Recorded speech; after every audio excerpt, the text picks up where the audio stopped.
السلام علیکم friends, welcome to our YouTube channel Study Circle. امید ہے آپ سب ویورز خیریت سے ہوں گے۔ آج کا ہمارا یہ ویڈیو جنرل نالج سبجیکٹ سے ہے، اور آج اس میں جو ہمارا ٹاپک ہے وہ دنیا کی جو اہم آرگنائزیشنز ہیں ان میں سے ایک سارک آرگنائزیشن پر ہے۔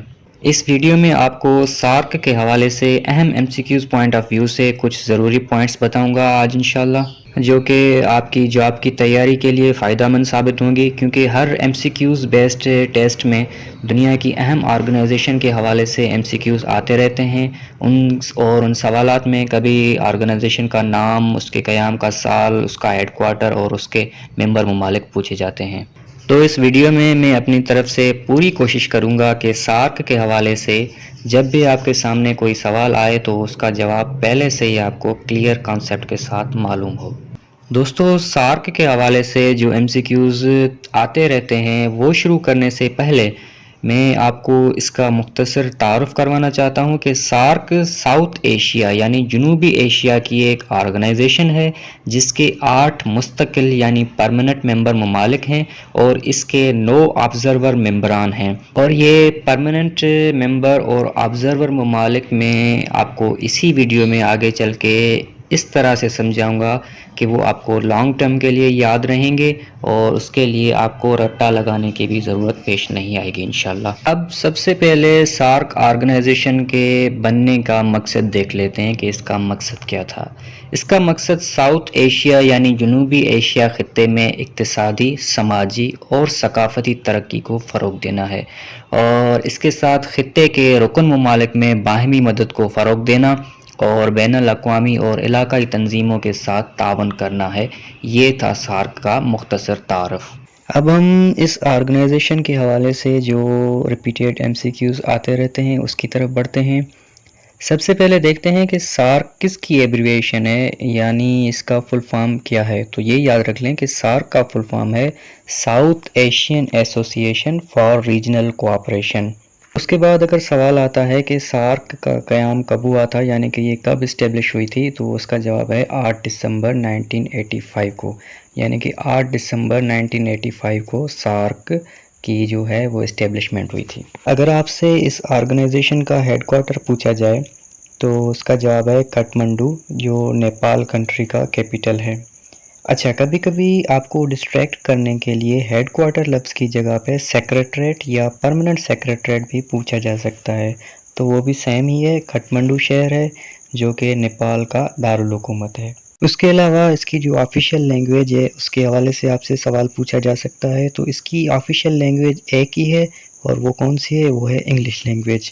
اس کے ساتھ اس کے موجودہ جنرل سیکریٹری کا نام یا اس کا تعلق کس ملک سے ہے یہ بھی پوچھا جا سکتا ہے، تو اس کا موجودہ یعنی کرنٹ سیکریٹری جنرل جو ہے اس کا نام ہے ایسلا روان ویراکون، جس کا تعلق سری لنکا کنٹری سے ہے، اور یہ مارچ 2020 کو اپوائنٹ ہوا ایز اے سیکریٹری جنرل۔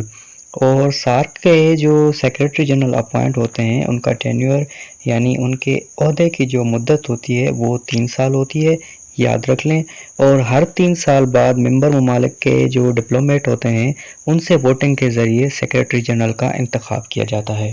اچھا، سارک کے سیکریٹری جنرل کے حوالے سے ایک اور سوال بھی پوچھا جاتا ہے کہ سارک کا جو پہلا سیکریٹری جنرل تھا وہ کون تھا، تو وہ تھا ابوالاحسان، جو ایک بنگلہ دیش ملک کا ڈپلومیٹ تھا، بنگلہ دیش سے تعلق رکھتا تھا، وہ سارک کا پہلا جو ہے وہ سیکریٹری جنرل تھا۔ اس کے علاوہ سارک کے پرماننٹ ممبر ممالک اور آبزرور یعنی نان پرماننٹ ممبر ممالک کے حوالے سے سوال آ سکتا ہے، جس میں آپ کو 4 آپشن دیے جائیں گے، اور آپ سے پوچھا جائے گا کہ ان میں سے پرماننٹ ممبر ملک یا جو آبزرور یعنی نان پرماننٹ ممبر ملک ہے اس کا انتخاب کریں۔ تو جیسا کہ میں نے آپ کو اس ویڈیو کی شروعات میں بتایا تھا کہ میں سارک کے پرماننٹ ممبر ممالک ایک ایسی ٹرک کے ساتھ آپ کو بتاؤں گا جو آپ کو ہمیشہ یاد رہیں گے، اور اس ٹرک سے اگر آپ وہ پرماننٹ ممبر ممالک یاد کر لیتے ہیں تو آپ کو آبزرور ممبر ممالک کے حوالے سے پوچھے گئے سوال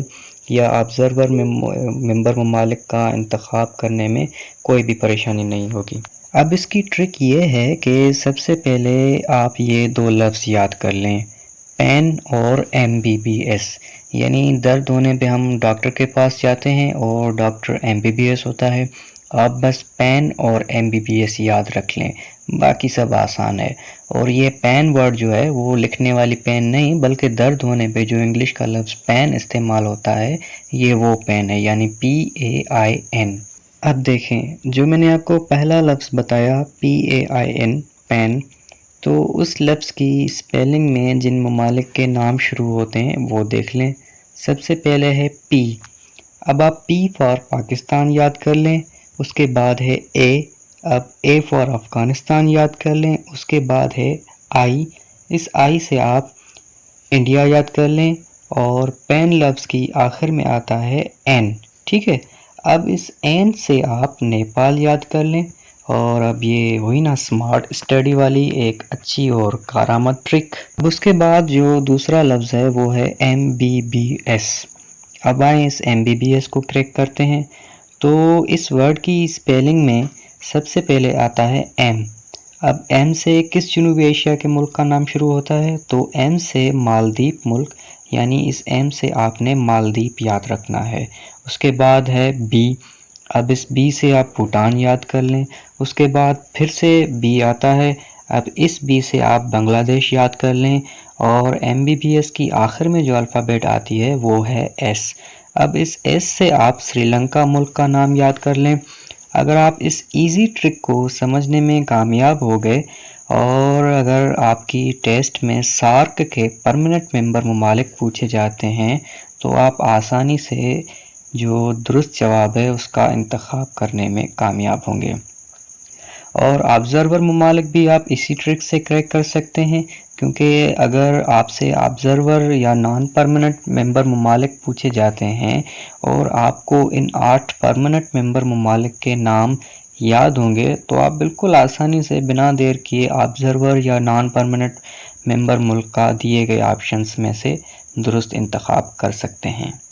اب ہم سارک کی جو اہم سمٹس ہو چکی ہیں اس کے بارے میں پڑھیں گے، کیونکہ سارک کی جو اہم سمٹس ہیں ان کے حوالے سے MCQs آتے رہتے ہیں. سارک کی جو پہلی سمٹ ہوئی تھی وہ 7 سے 8 دسمبر 1985 میں ہوئی، اور یہ بنگلہ دیش کے دارالحکومت ڈھاکہ میں منعقد کی گئی. اس کے بعد اس کی دوسری سمٹ 16 سے 17 نومبر 1986 کو انڈیا کے شہر بنگلور میں منعقد ہوئی، اور جبکہ جہاں سارک کا ہیڈ کوارٹر ہے یعنی کٹمنڈو نیپال میں، تو اس کی تیسری سمٹ 2 سے 4 نومبر 1987 میں منعقد کی گئی کٹمنڈو نیپال میں. اس کی چوتھی سمٹ 29 سے 31 دسمبر 1988 میں پاکستان کے دارالحکومت اسلام آباد میں ہوئی، اور یہ سارک کی پاکستان میں ہونے والی پہلی سمٹ تھی. یہ بہت بہت بہت اہم MCQ ہے، یہ آپ نوٹ کر لیں، کیونکہ اگر آپ سے سارک کی پاکستان میں پہلی بار ہونے والی سمٹ کے حوالے سے سوال پوچھا جاتا ہے تو یہ آپ کو یاد ہونا چاہیے. ٹھیک ہے، سارک کی جو چوتھی سمٹ تھی وہ پاکستان میں ہوئی، اور یہ سمٹ پاکستان میں سارک کی جو پاکستان میں منعقد ہونے والی پہلی سمٹ تھی. اس کے بعد مختلف سمٹس مختلف ممالک میں ہوتی رہیں، لیکن ہم یہاں صرف اہم سمٹس کو کور کرنا چاہتے ہیں، تو اس لیے یہ یاد رکھ لیں کہ پاکستان میں سارک کی جو دوسری سمٹ ہوئی وہ سارک کی 12ویں سمٹ تھی. ٹھیک ہے، جو کہ 2 سے 6 جنوری 2004 میں منعقد ہوئی. اب یہ یاد رکھ لیں کہ یہ سارک کی 12ویں سمٹ تھی، اور پاکستان کے حوالے سے یہ سارک کی پاکستان میں منعقد ہونے والی دوسری سمٹ تھی. ٹھیک ہے، اس کے بعد یہ پوائنٹ آپ ضرور نوٹ کر لیجئے گا کہ سارک کی جو 19ویں سمٹ ہونے والی تھی پاکستان کے شہر اسلام آباد میں، وہ کینسل کی گئی تھی. اور وہ کیوں کینسل ہوئی تھی اس کا بیک گراؤنڈ میں آپ کو بتاتا ہوں. یہ سمٹ نومبر 2016 میں پاکستان میں منعقد ہونے والی تھی، اور آپ کو شاید یاد ہوگا کہ 2016 میں ہی انڈیا کے زیر کنٹرول کشمیر کے ایک چھوٹے ٹاؤن اڑی میں انڈین آرمی کی کیمپ میں ایک ٹیررسٹ اٹیک ہوا تھا، جس میں جو ہے نا ان کے تقریباً کہا جاتا ہے کہ 17 جو ہے وہ فوجی مارے گئے تھے، جس کا الزام انڈیا نے پاکستان پہ لگا کے دوسرے ممالک کو پریشرائز کر کے سمٹ کینسل کروائی تھی، اور انڈیا کے کہنے پہ تمام ممالک نے اس سمٹ کا بائیکاٹ کیا تھا سوائے نیپال کے۔ تو انڈیا کی اسی سازش کی وجہ سے یہ 19ویں سمٹ جو 2016 میں پاکستان میں منعقد ہو رہی تھی وہ کینسل کی گئی۔ اب آخر میں ہم سارک کے ویٹیج کو تھوڑا جان لیتے ہیں کہ سارک کا دنیا میں کتنا ویٹیج ہے۔ تو دوستو سارک دنیا کی تقریباً 3% زمینی ایریا پر مشتمل ہے، اور اگر ہم اس کی پاپولیشن دیکھتے ہیں تو یہ تقریباً دنیا کی 21% آبادی پر مشتمل آرگنائزیشن ہے، جبکہ گلوبل اکانومی کے حوالے سے سارک کی جو گلوبل اکانومی ہے وہ ہے 4.21%۔ تو دوستو اسی کے ساتھ ہمارا یہ آج کا ویڈیو اپنے اختتام کو پہنچا۔ امید ہے سارک کے حوالے سے آپ کا کانسیپٹ کلیئر ہو گیا ہوگا، اور اگر آپ کو ہمارا یہ ویڈیو پسند آیا تو اس ویڈیو کو لائک اور شیئر کر دیں۔ اس ویڈیو کے حوالے سے کمنٹ سیکشن میں ہمیں اپنی قیمتی رائے سے ضرور آگاہ کیجیے گا۔ مزید ایسی ویڈیوز کے لیے ہمارے چینل اسٹڈی سرکل کو سبسکرائب کر لیں۔ Thank you for watching. اللہ حافظ۔